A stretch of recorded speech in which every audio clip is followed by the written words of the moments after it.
This is First Person with Gabriel Bellotti.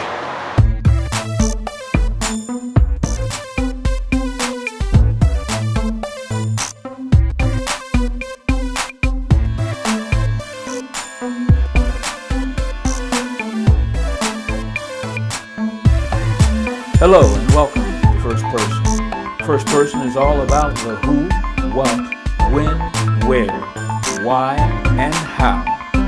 We ask a random question and then we let each person have the last word. This is First Person.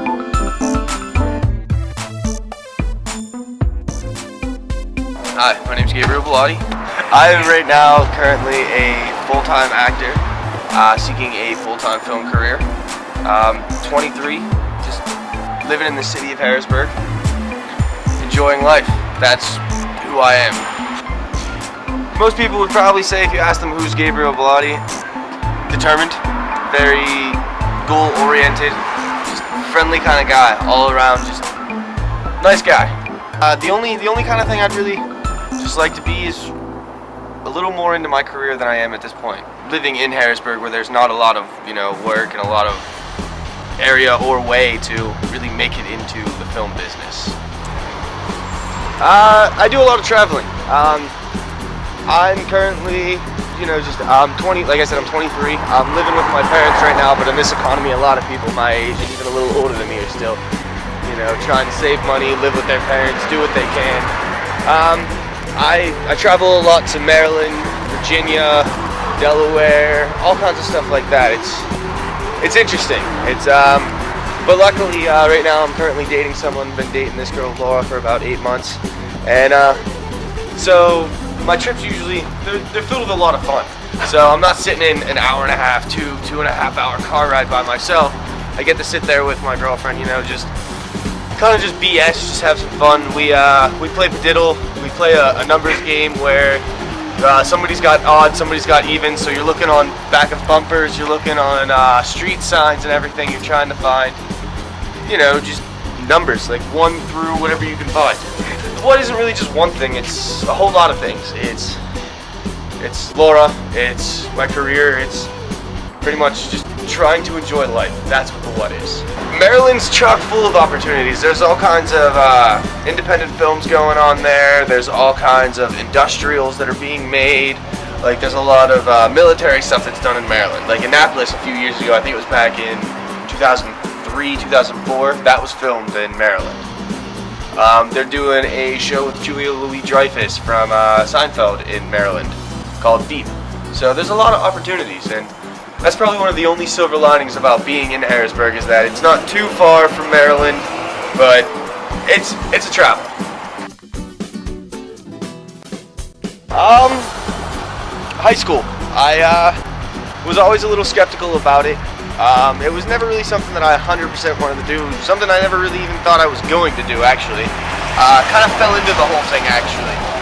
A buddy of mine, for his English class, his English teacher was the head of the drama department, and if you were to go to the fall auditions for the fall school play, he'd give you extra credit. If you went and auditioned, he'd give you extra credit. So I'm a very talkative person, and my buddy stops me and my other friend before we're getting on our bus, and he's talking to us. My one buddy he just leaves and goes on the bus. I'm standing there still talking to him a little bit, and the bus leaves. So I'm kind of stuck there, and I'm thinking, oh, what can I do now? So I gotta wait here till 5 o'clock anyways, till one of my parents can come pick me up. So I go into the auditorium, I just sit there, and I'm just waiting. And after it's all done, Mr. Burns, who is the English teacher, I think he's still an English teacher at Susquehanna, actually. And he looks around, he says, "Is there anybody else who'd like to audition?" And he looks back at me, and I'm like, "No, this isn't my thing at all. Like, I don't do this. I'm not an actor. Just don't even look at me. Just go ahead and go on. There's nobody else." And he's like, "Oh, come on, it's not a big deal. What's the harm? So eventually I'm like, all right, whatever, fine. I'll get up there, I'll read something. I get up there and I read, and next thing I know, a week later, the guy who, convinced me to go in with him, he comes up to me in the lunchroom and he says to me, "You got a role." It's like, what are you talking about? He's like, go check Mr. Burns' door. I think I saw your name on there. You got to roll. I was like, who am I playing?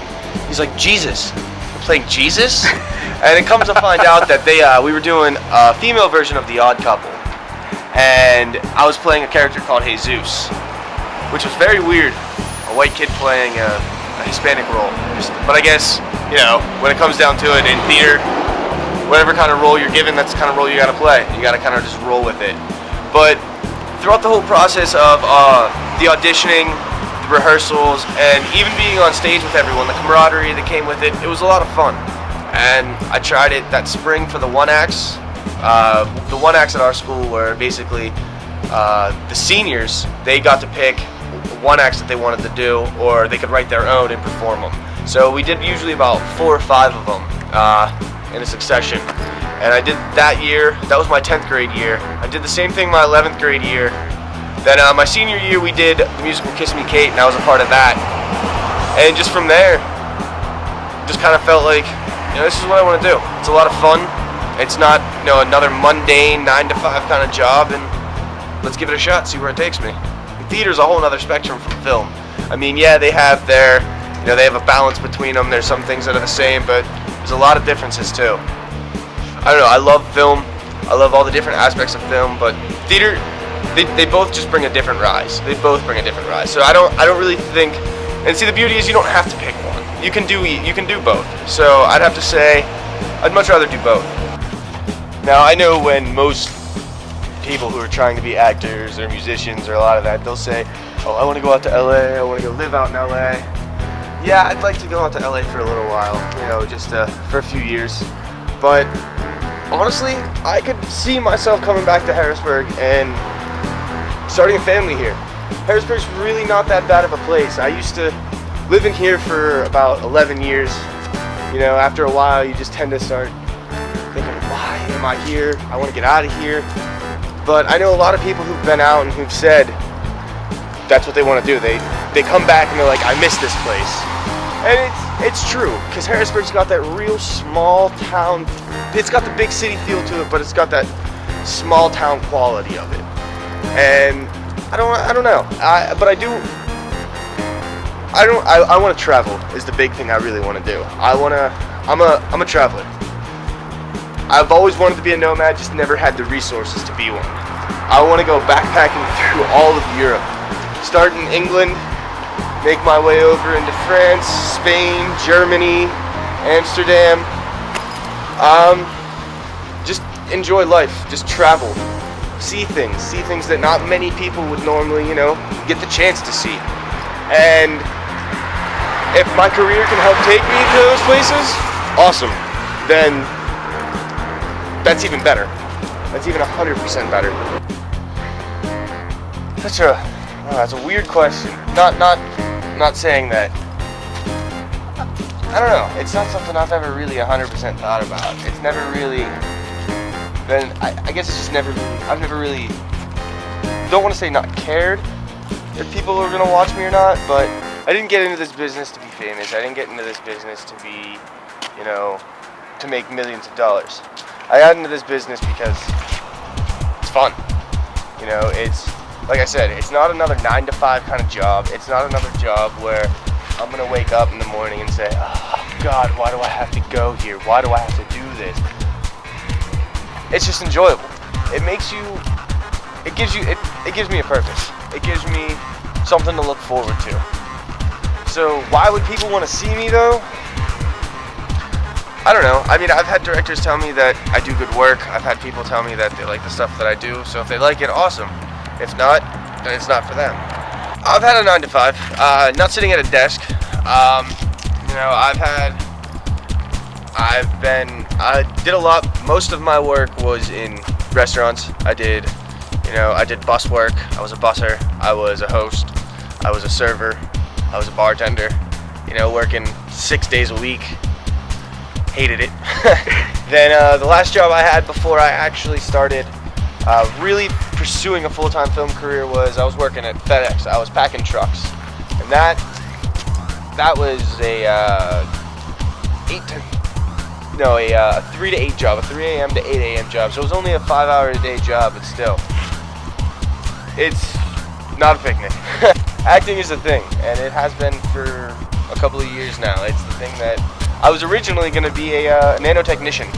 Nanotechnician? Yeah, two completely different spectrums actually. My whole thing was I always loved tinkering with electronics. I always liked taking apart electronics, see how they work. I was never like 100% bright on them. I was never, a genius, but that's why people go to school and go to college, to really learn. And in 9th grade, I took a technology education class at high school, and I had a talk with my tech ed teacher, and he told me, if I wanted to get into technology, the new and upcoming field was nanotechnology. And nanotechnology is exactly how it sounds. It's technology using just nano parts, microchips that are like this small with millions upon millions of wires just with them. Like they just are on this microchip. And that fascinated me. And then 10th grade is when the whole thing, how I told you about how acting happened, and it kind of took over. It can do that to you. Acting can just take over your life. The best way is through email. That's how I can filter out, the kind of people that I want to be in touch with and the kind of people that I don't want to be in touch with. My email is pretty simple. It's just GF and then my last name BELLOTTI@gmail.com. I'd have to probably say the easiest way would be by email. My phone I kind of filter through. If I don't really know a number, I kind of let it go to voicemail just to see if it's important. If it's important, to leave a voicemail. If not, then it's either a telemarketer or just someone that doesn't really need or have any business with me. But that's basically it.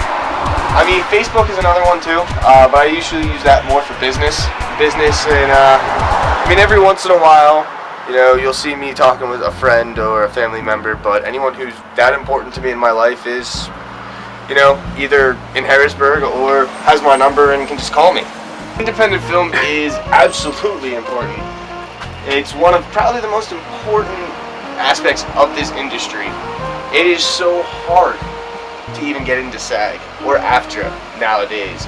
Unless you are just that damn good of an actor, or unless you know the right people already, or unless you are already in a family that has a famous actor in it, it's hard to get into this business.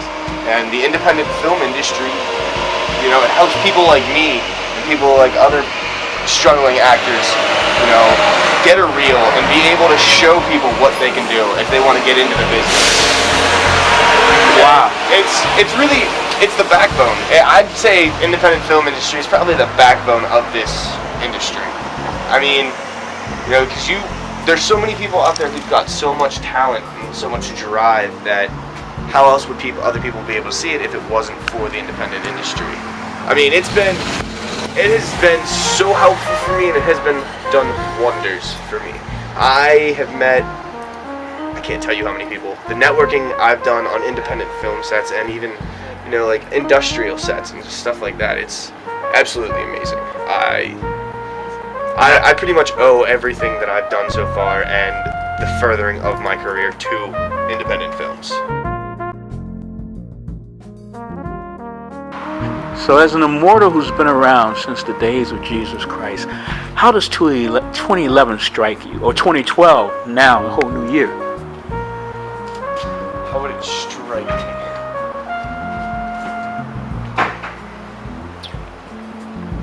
I'd have to say through a character's perspective in that way. If you've been around that long, you've seen enough. You've seen, decade after decade, century after century. So you'd pretty much probably be cynical at that point. Pretty much at the point where, you could kind of see, you've seen the rise and fall of so many kinds of people, of so many kinds of rulers. You've seen the rise of the weak. You've seen the fall of the strong. You've seen the fall of the weak after they rise. And I think if I was an immortal and I'd been around that long, I'd have to say I'd probably be cynical. I would probably be, wondering what what would it all come to? What's it all going to come to? Like, is it really worth being on this planet? Just because of how much you've seen, how much you've had to go through, how much you've done, and just seeing that the greed, the hatred that humanity can just bring, just in an instant, just in a split second. What would you say if I told you this immortal, he's been around so much and he's seen so much, and he's pretty much taken it in stride. Yeah. Okay? Now, he's spent decades with different things that like tickle his imagination in his brain. Yeah. Now, the thing that's tickled his brain lately is Seinfeld. Okay. Okay? Now, this is an immortal who's tickled by the whole idea of Seinfeld, and he's creating his whole gang. Okay. Now, you're that immortal, and you're creating your whole gang. Which of the characters would you want to have in your gang as the immortal, and which would you not want to have? Would you want George? I love the character of George. I absolutely do. But to have a friend around that is a George, I don't think I could deal with it. I don't think I could deal with a friend that's constantly trying to sabotage his own life and just constantly. The Elaine character, I would love to have a Kramer character. I would love to have a Kramer character. Kramer's been always one of my favorite characters of that show. That show is absolutely, probably one of my favorite shows. Always has been. I would love to have a Kramer character. David Puddy, who in the later seasons plays Elaine's boyfriend. He cracks me the hell up. He'd be a great character as well to have. Well, now he does commercials. Could you have seen that coming as an immortal? Probably not. Probably not. I mean, because no matter how long you live, you're always learning. I mean, whether you're around for 10 years, 100 years, 1,000 years, I mean, yeah, certain things about, humanity becomes predictable. Certain things about human nature becomes predictable. But there's always surprises. Certain people can always surprise you, and sometimes you can just never see it coming. Now, as an immortal and an actor, can you imagine what an immortal could bring to a role? If there was an immortal that was an actor and wanted to be an actor, just they would have been around the time of all the greats. Stanislavski. My names are escaping me right now, but he would have been around all the greats. Would have been through the Greek theater. Would have been through the Romance era of theater. Would have been through Shakespeare. Yeah, and that's just wow. Yeah, to be trained and studied in all of those. And then when film came around, yeah, that'd be wild. That would be wild. So you think that's a role you could play? It depends. It depends. I don't know. See, because it's rough because you don't really have. When it comes to an immortal, you really don't have a way.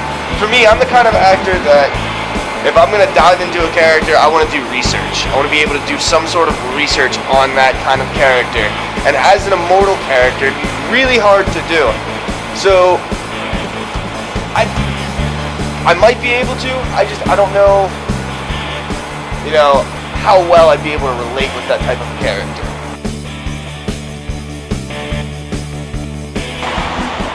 No matter what you do, no matter what you want to go for, no matter what you do in life, it all comes down to really just enjoying life, enjoying what you have, enjoying the people that you're around, surrounding yourself with people that, make you smile, make you laugh.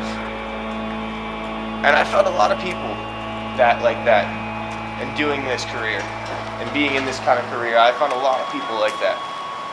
And that's why I keep doing it. So I guess the last thing to say is, if it makes you happy, don't care what other people have to say about it. Just go out and do it. Find what makes you happy. Find what makes you happy. And you found what makes you happy. Damn right. Okay. This is First Person with Gabriel Bellotti.